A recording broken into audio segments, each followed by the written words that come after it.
Karena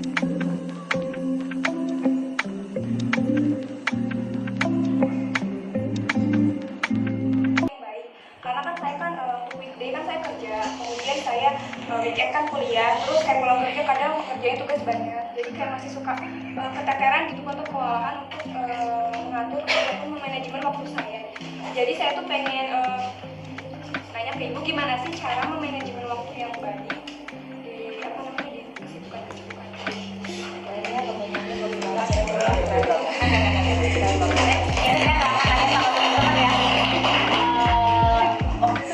Pastinya atau apa ya? Kalau masalah ibu kan kerja katanya ya. Ibu kerja, terus ibu ngajar, terus ibu kan ada usaha juga, terus ibu kan ngajar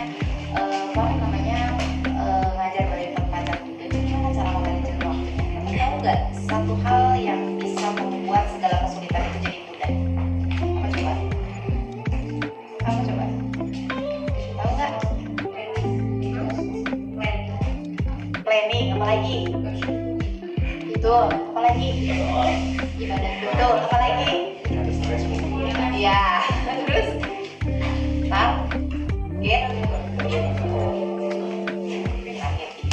Jadi gini, PT sebetulnya manajemen waktu itu hanya bisa dilakukan oleh personalnya masing-masing. Tidak ada ilmu yang menyatakan kita harus manajemen ABCD, karena kita tidak bisa mengukur aktivitas seseorang, tidak bisa mengukur kemampuan seseorang, baik dari sisi kemampuan finansial ataupun imaterial atau material atau imaterial. Itu ya.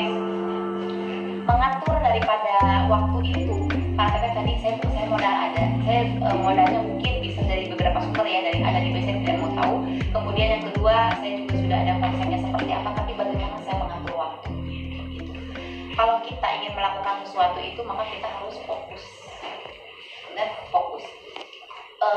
Fokusnya bagaimana? Jadi pada saat saya menentukan satu keputusan atau tindakan, contohnya satu minggu ini saya ada kelas satu minggu ini saya ada kelas 4 hari di UTD ini ada 4 hari ada 4 hari kelas, maka saya melakukan jadwal segini. Kemudian pagi saya misalkan di tempat kerja saya harus ada kegiatan misalnya, saya bikin dulu rondonya seperti apa. Jadi dalam satu minggu saya membuat perencanaan dan planning. Sama seperti kita di tengah-tengah kita sibuk, gitu ya, pagi sampai sore kita menyempatkan untuk sholat duha, kita menyempatkan untuk sholat malam hari, walaupun kita lelah menyempatkan untuk sholat tahajud. Sebetulnya itu yang bagus itu apa coba? Berarti dia mampu menempatkan segala sesuatu itu menjadi prioritas. Karena semua orang itu pasti sibuk, tapi ada yang disebut dengan prioritas atau benar nggak? Ya kalau orang bilang sibuknya saya sibuk apapun, tapi saya selalu menganggap itu adalah prioritas. Jadi karena kebiasaan dengan seperti itu polanya, berat juga tidak menganggap itu bagian daripada hati. Nah ya, sekarang PT, saya punya modal, saya punya konsep, tapi waktu saya terbatas. Jadi bukan nggak ada, terbatas karena mungkin tugas juga lumayan ya. Kalau misalkan tugas part-time aja satu bersama-sama bisa saja ya, satu malam juga beres sebenarnya. Tapi ya tadi, jadi bagaimana cara kita mengelola waktu? Jadi mengelola waktu itu kita harus menempatkan prioritas. Betul. Kalau misalkan teteh banyak mainnya, mungkin ada waktu lah, nggak main ya dalam satu minggu, mungkin ada main nonton bioskop teama atau mungkin nongkrong bersama-sama ya, mungkin itu dikurangi. Atau yang kedua, mungkin teteh yang satu itu bukan dari aktivitas teteh yang banyak, tapi manajemen pengaturan waktu atau ronde waktu yang kurang tepat untuk ditentukan. Kalau anak saya sudah tahu di buku itu ada HPS, setiap buku saya tulis di sini. Jadi kayak alarm dalam diri saya. Jadi ini saya harus segini, termasuk di handphone saya. Di handphone saya tuh, kalau kalian tahu tadi aja ngobrol lumayan, itu apa coba absensi. Jadi keterangan untuk absensi. Jadi semua aktivitas yang terjadi dalam keseharian saya selalu bikinkan dia notif supaya apa? Mengingatkan saya bahwa saya ada kewajiban itu. Berawal dari mana itu bisa terjadi? Itu dari target dan perencanaan itu kata-kata tadi. Jadi kita pada saat kita punya target, kita harus merencanakan dulu. Saya sempat tanya ya, akan tahun depan mau jadi apa? Kamu 5 tahun kemudian akan seperti apa? Itu adalah target, benar? Jadi pada saat akan tidak menentukan target 5 tahun kemudian, maka hari ini ya biasa-biasa saja. Jadi pada saat nanti 5 tahun ke depan saya omset dari jualan online ingin seperti ini, gitu kan ya, seperti itu. Ya udah, berarti kita siasati lah. Apalagi kalau kita kerja weekday dan weekend. Kalau misalkan orang yang kerja pengen usaha, ya tempatnya adalah kita punya orang lain untuk pegang kalau mau saya jalani sendiri juga nggak mungkin bisa, karena apa, tadi saya terbentuk sama kewajiban kerja ya. Tapi kita sekarang tuh ada media atau e-commerce yang mendukung kita untuk bisa berkiprah usaha dalam dunia online gitu. Sebenarnya kita bisa menjadi tools. Jadi media, aplikasi, e-commerce dan lain sebagainya itu sebenarnya tools, tapi kita itu jangan jadiin alat oleh mereka, tapi kita harus membuat dia sebagai alat gitu. Jadi jangan sebagai konsumen saja, tapi kita juga harus sebagai produsen gitu ya, seperti itu. Teteh sekarang punya modal, segala aspek usaha itu tidak harus kita bikin Joko ya. Banyak sekarang tuh ada istilahnya. Kalau teman-teman punya yang sudah terbiasa di bidang editor atau misalkan di bidang aplikasi atau jasa apa, bikin sekarang modal untuk beriklan supaya orang lebih banyak tahu tentang usaha kita apa seperti itu. Jadi kembali kepada pertanyaan pertama, bagaimana cara kita mengatur waktu? Pertama kita harus merancang dulu perencanaan, dan yang kedua kita harus menentukan dulu target.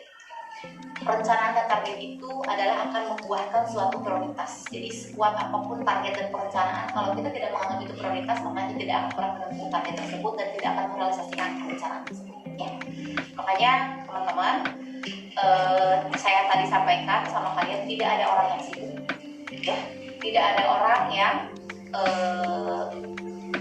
tidak ada orang sibuk, tapi hanya ada orang yang memprioritaskan dan tidak memprioritaskan. Jadi pada saat kalian seperti ibadah juga, saya cek asar, saya kamu juga mengerjakan laporan, bukan karena kalian tahu melakukan pekerjaan, tapi karena apa, prioritas dalam diri kalian dan hati kalian itu tidak memprioritaskan itu sebagai satu-satunya kebutuhan atau hal yang memang perlu kita pakai. Tadi saya bilang kenapa kebutuhan, emang tanya kebutuhan. Kalian misalnya maaf ya, saya nanti 5 tahun kemudian saya pengen mobil, saya pengen punya rumah. Ini target apa? Kalau kalian menargetkan ingin punya mobil, punya rumah, kira-kira itu butuh bukan? Betul ya? Jadi pada saat kalian memprioritaskan sesuatu itu karena kalian butuh. Kalau bahasa percintaannya begini, kalau misalkan Yayangnya jarang ngabarin karena alasan sibuk, berarti bukan karena sibuknya, karena kita kurang prioritas dan kurang butuh jantungnya seperti itu. Jadi kita harus mensiasati itu. Jadi tidak ada yang sibuk, tidak ada yang susah, tapi tetap prioritas. Ya, semangat ya. Saya itu maksudnya beberapa bulan yang lalu ya, dia pernah ikut suatu bootcamp yang membahas tentang UMKM gitu loh. Untuk gimana caranya bisa survive, bisnis kita di era sekarang ini ya Bu ya. Sekarang udah masuk era marketing 5.0, yang mana tuh di dalamnya tuh kita tuh harus bisa menceritakan value-nya dari si produk ini tuh apa gitu. Jadi kita harus benar-benar bisa menceritakan sampai akhirnya tuh semua konsumen tuh bisa tahu, oh iya value-nya tuh ini. Itu sih dulu lebih ke itu. Gimana caranya tuh, tadi pertanyaannya kan adalah gimana caranya dari pandangan pertama langsung catch up gitu ya Bu ya. Nah itu, jadi gimana cara storytelling kita, baik itu di online maupun offline, bisa sampai value yang mau kita sampaikan itu nyampe gitu ke konsumen. Terima kasih ya. Kalau dia di suatu organisasi pasti ada di pelaku manajer. Nah sekarang kita secara aplikasi bisa nggak sih menerapkan hal dalam masa sekarang dan masa yang akan datang jadi selain dari investasi. Ada yang mau nanya nggak?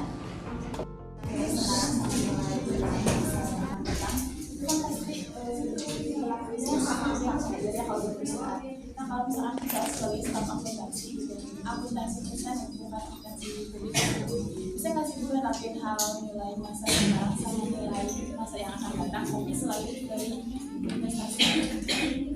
Oh, ada yang mau nyangka? Pertanyaan bagus nih. Oh, nggak kedengeran, caranya diulangi lagi. Mau di depan atau sambil menyanyi?